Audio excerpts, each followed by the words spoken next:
नमस्ते।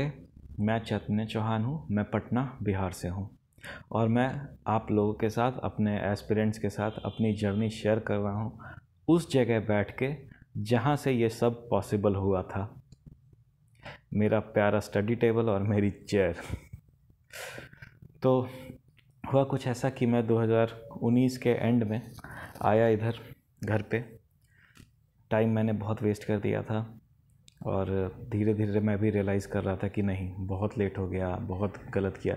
मेरी एज तब 26 साल की हो गई थी और आजकल के बच्चे सुनता हूँ कि फर्स्ट सेकंड ईयर में कॉलेज में नाम लिखा कहीं, उनको पता रहता है किस चीज़ में जाना है, प्रिपरेशन शुरू कर देते हैं। बट हम क्या करें, थोड़े बिहार के लोग लेट लतीफ़ी करियर के मामला में होते ही हैं। तो मैं जब आया यहाँ पे तो 26 साल मेरी एज हो रही थी। फिर मैंने स्टार्टिंग में आते ही शुरू कर दी आरबीआई की प्रिपरेशन। मैं सोचा कि चलो अब लास्ट अटेम्प्ट है तो सीधा बड़ा से स्टार्ट करते हैं। अच्छी प्रिपरेशन की मैंने, मतलब किया भी, बट पहली बार मैं प्री भी क्वालिफाई नहीं कर पाया। फिर और मैंने चूँकि मैक्सिमम टाइम फ़ेज़ 2 में लगा दिया था तो उतना मुझको फिर अब फ़ेज़ 1 का उतना कुछ आता नहीं था। और फिर मतलब मेरी एज बढ़ रही थी इधर और मैं जानता था कि मतलब कुछ जॉब्स में, क्लरिकल में तो 28 ईयर्स ही हैं मतलब सिलेक्शन की, 27 मेरी हो गई है और इसमें फिर पीओ में 30 है। लेकिन अब नहीं खींचना, तब तक मैं भी मन बना चुका था कि नहीं, अब आगे बढ़ना है। तो फिर भी मतलब मुझे लगता है कि आरबीआई ग्रेड बी के लिए मैंने पढ़ा था, 6-7 महीने पढ़ा था। और उसके बाद वो एक जो धक्का लगा, उसके बाद हाँ आपको बताता हूँ, एसबीआई पीओ का हुआ था हमारा एक टाइम में। तो उसमें मेरे प्री में आए थे 50s में कुछ नंबर, 51 52। कट ऑफ गया था 72 मार्क्स प्री का। मैं 20-25 नंबर पीछे था। मैंने उसी टाइम आरबीआई ग्रेड बी का, मतलब ठीक है थोड़ा बहुत पढ़ा लेकिन हटा दिया। सीधा मैं फोकस करने लगा, अब नहीं, अब जॉब ले लेते हैं। उसके बाद फिर मैं सीरियसली प्रिपेयर किया और पहला जो आईबीपीएस क्लर्क मैंने भरा था वो मैं 3 नंबर से मेंस में छूटा मेरा। तो शायद वो 1:2 के स्केल में छोड़ते हैं तो वो शायद टोटल 6 नंबर था। और उस टाइम मैंने बहुत पढ़ाई की थी और क्लोज आके फिर मेरा छूट गया। फिर मैं इसमें आईबीपीएस पीओ जो दिया था वो आई प्री एग्ज़ाम मेरा 0.25 से छूटा। और होता है ना, जैसे एग्ज़ाम छूटा अब उसके 10-15 दिन बाद आपका स्कोर कार्ड आता है। तो जिस दिन मेरा स्कोर कार्ड आया उसके नेक्स्ट डे मेरा एलआईसी असिस्टेंट का प्री था। पापा मम्मी ने बोला रात में कि बेटा मत देख कितने से छूटा है, आराम से देख लेना। मैंने खोला, मैंने देखा 0.25 से छूटा है। मैं रात में आराम से चैन की नींद सोया। मैं ये नहीं सोचा कि भाई 0 से छूट गया तो हो ये। मैं बोला चलो अब पास आ रहे हैं, मैं गैप जो है सो मतलब धीरे धीरे पास पहुंच रहा हूँ। तो फिर मैंने अगले दिन गया और एलआईसी असिस्टेंट प्री पहला एग्ज़ाम था जो मैंने क्लियर किया। उसके मेंस में फिर मैंने जाके, एक पज़ल था, राइट सेटिंग को लेफ़्ट सेटिंग बना दिया और रिजेक्ट हो गया। लेकिन अभी तो हंस रहा हूँ बट उस टाइम हालत बहुत ख़राब थी।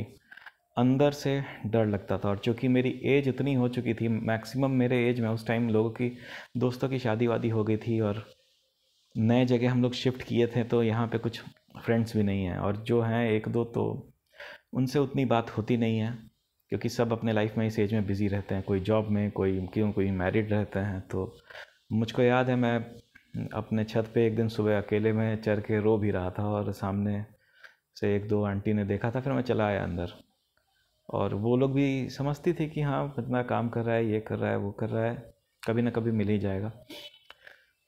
फिर मैंने एसबीआई जेए का भरा था वो एग्ज़ाम, और वो एग्ज़ाम मेरा ऑलमोस्ट 1 साल तक डिले हो गया था क्योंकि 2019-2020 के शुरुआत में ही लॉकडाउन लग गया था तो पूरा डिले।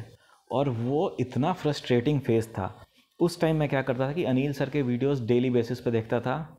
मूड बहुत ख़राब होता था, गुस्सा बहुत आता था, फ्रस्ट्रेशन बहुत बिल्ड होती थी और सोचता भी था कि यार ये क्या है, अब नहीं हो पाएगा। लेकिन फिर सोचता था कि नहीं, मैं जाके अब गांव में खेती करूंगा। मैं सीधा सोचा कि मेरे पास 2 अटैम्प्ट है लेकिन फिर भी मेरा लास्ट अटैम्प्ट है, मैं जाके इसके बाद मुझे खेती करना है, लास्ट अटैम्प्ट नहीं दूंगा। मेरा ऐसा माइंडसेट था ही। सारा फ़ोन वोन पे बातचीत बंद, बिना किसी काम का, किसी से भी, लड़के लड़की किसी से भी, काम पे बहुत फोकस होकर करने लगा। और बीच में प्रॉब्लम ये हुआ कि एसबीआई जे का मतलब 2 बार हल्ला हुआ कि अभी मेन एग्ज़ाम होगा, अभी मेन एग्ज़ाम होगा, और मतलब 4-4 महीने के गैप पे। तो मैं चूँकि मतलब एग्ज़ाम आज हो या कल हो, मेरा मोटिव था कि नहीं भाई पढ़ना है, निकालना है जॉब, कुछ भी हो। सिंपल बात। तो मैं पढ़ते रहा और एग्ज़ाम फिर डिले हुआ, और फाइनली जब मतलब 1 साल बाद जब लॉकडाउन खुला, जब अलाउ किया गया गवर्नमेंट के थ्रू कि हाँ अब आप एग्ज़ाम्स कंडक्ट करा सकते हैं, पैंडमिक भी तो था, सबसे पहले भाई जान है। उस पॉइंट ऑफ टाइम में अपनी जान की कीमत नहीं रहती है, हम लोगों को रहता है कि बस अब जॉब मिल जाए, डेली का ताना नहीं सुन सकते हैं। जानता हूँ, समझता हूँ इस बात को।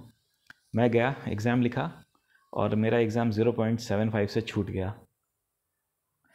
उस पॉइंट ऑफ टाइम पे मेरे दिमाग में आया कि काश मैं कोई रिजर्व कैटेगरी रहता तो फिर आज ऐसे दिन नहीं देखने पड़ते, ये वो जॉब लग जाती, अपना नया स्टार्ट करता लाइफ, कुछ गाड़ी वाड़ी ख़रीदनी है गाड़ी वाड़ी ख़रीदता, इंडिपेंडेंट बनता, ये करता वो करता। बहुत धक्का लगा दिल में, लेकिन क्या करें, मूव ऑन तो करना ही है। मैं 3 दिन तक पढ़ाई एकदम छोड़ दिया, बाइक लेकर खूब घूमा। पहले दिन तो शायद मूड ऑफ था, 2-3 दिन जम के घूमा। पापा मम्मी ने पैसे भी दे दिए, जा बेटा जहाँ खाना है खाना पी के आ। देखते थे, वो भी तो देखते थे।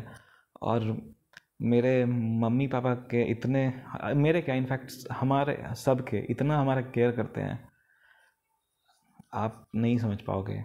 मेरी मम्मी जब मेंस एग्ज़ाम था, जितना देर एग्ज़ाम चलता था, 3 घंटे भगवान के सामने बैठी रहती थी कि भगवान इस बार इसका हो जाए। खैर आगे क्या हुआ कि फिर मतलब फिर शायद पीओ का मेन एग्ज़ाम था और एसबीआई पीओ का 4 दिन का कुछ गैप था। तो पहले एसबीआई पीओ का था, तो उसका जीके इतना, और मैंने क्या किया कि 10 दिन पहले पापा को बोल दिया कि पापा मेरा सब कुछ ठीक है, जीके बहुत वीक है, मैं पढ़ता हूँ समझता हूँ बट ऑप्शन कन्फ्यूजिंग दे देता है जिसके कारण मैं लगा नहीं पा रहा हूँ। तो पापा 10 दिन कुछ नहीं किए, मेरे साथ बैठ कर सीधा, मैं नहीं जीके मतलब इंग्लिश मैथ रीजनिंग में कुछ नहीं किया, मैं खाली 10 दिन बैठ के पापा के साथ जीके ही किया। और आराम से करता था, ऐसा नहीं, आराम से वो पूछते रहते मुझसे ज़्यादा, तो वो पढ़ें जीके 10 दिन, उनको अभी तक रट आ गया है। वो पूछते थे, मैं बताता था और सब कुछ ऐसे ही करा। लेकिन मैं ये गाइड करूँगा, अगर आपकी क्यूआरई वीक है तो ऐसा रिस्क ना लें। मेरी तो ठीक थी, तो मैंने ये रिस्क लिया। और फिर वो, हाँ, फिर दूसरी बार वो शायद फिर बीच में शायद आरबीआई ग्रेड बी भी आया, तो उसका प्री मैंने क्लियर कर लिया। मेंस एग्ज़ाम में बैठ के लिख रहा था, उसी दिन आईबीपीएस पीओ का रिज़ल्ट आया, जिसमें मुझको पता चला कि मेन सिलेक्शन मेरा इंटरव्यू के बाद 0.13 से छूट गया है। लेकिन उतना मुझको पता था कि चलो अब तो कंफर्म नौकरी मिल ही गई है। और उसके कुछ दिन बाद एसबीआई जेए का भी आ गया कि इसमें अब ज्वाइन करनी है। तो 5 जुलाई 2021 को मैंने ज्वाइन किया एसबीआई में।